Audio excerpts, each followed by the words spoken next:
और इस बार Donald Trump के शपथ ग्रहण में कई दूसरे देशों के मेहमान भी शामिल हो रहे हैं। इसके साथ ही अमेरिका के कई उद्योगपति भी इस समारोह में हिस्सा लेने वाले हैं। तो भारतीय उद्योगपति मुकेश अंबानी अपनी पत्नी नीता अंबानी के साथ इस शपथ ग्रहण समारोह में मौजूद रहेंगे।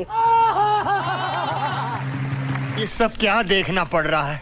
तो भैया सुना, आज मिस्टर डोनाल्ड ट्रंप की शपथ ग्रहण समारोह है, लेकिन फिर भी उन्होंने अपने परम मित्र मोदी को बुलाया ही नहीं। लल्लन भैया, यही सब देखकर तो मुझे कल से रोना आ रहा है, क्योंकि बताओ, जिस परम मित्र के स्वागत में मोदी जी ने बहाया था पानी की तरह पैसा, उसी ने इनको नहीं दिया शपथ ग्रहण समारोह का न्योता।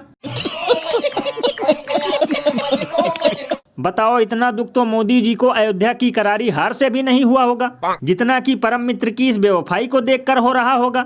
कम से कम एक बार झूठ मूठ का ही निमंत्रण पत्र भेज देता, चाहे भले ही सीमेंट का पैसा भी विश्व गुरु से खर्च करवाता।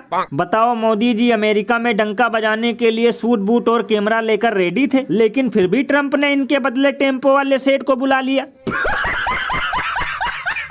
थोड़ी मर्यादा रखिए। ये बिल्कुल सही कहा आपने। बताओ, नए साल में बीजेपी वालों की सबसे बड़ी पनौती लग गई।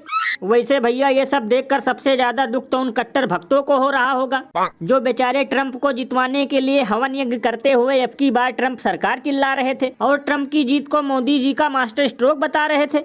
लल्लन भैया, इसीलिए तो लोग घनघोर बेइज्जती करते हुए ये कहते हैं कि बताओ, बांट कर आए थे अमेरिका में हीरा, फिर भी परम मित्र ने समझ लिया इन्हें 2 रुपए वाला जलजीरा।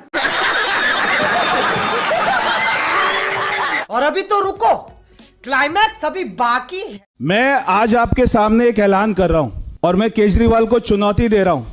ये मैं कागज पर लिख रहा हूं, अरविंद केजरीवाल नई दिल्ली विधानसभा से चुनाव हारेगा 20,000 वोट से।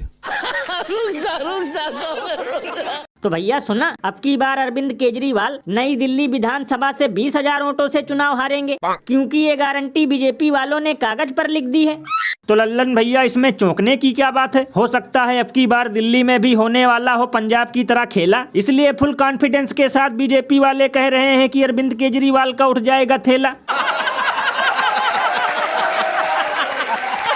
क्योंकि भैया, अब की बार बीजेपी वालों ने दिल्ली में रेवड़ी की दुकान नहीं बल्कि ऑल इन वन मॉल खोल दिया है। कहीं साड़ी और जूता बांट रहे हैं, तो कहीं पैसा और जीतने के बाद फ्री सिलेंडर और यूपी से बढ़िया इलाज देने का वादा। यानी कि भैया, आजकल दिल्ली को देश का नंबर 1 राज्य बनाया जा रहा है।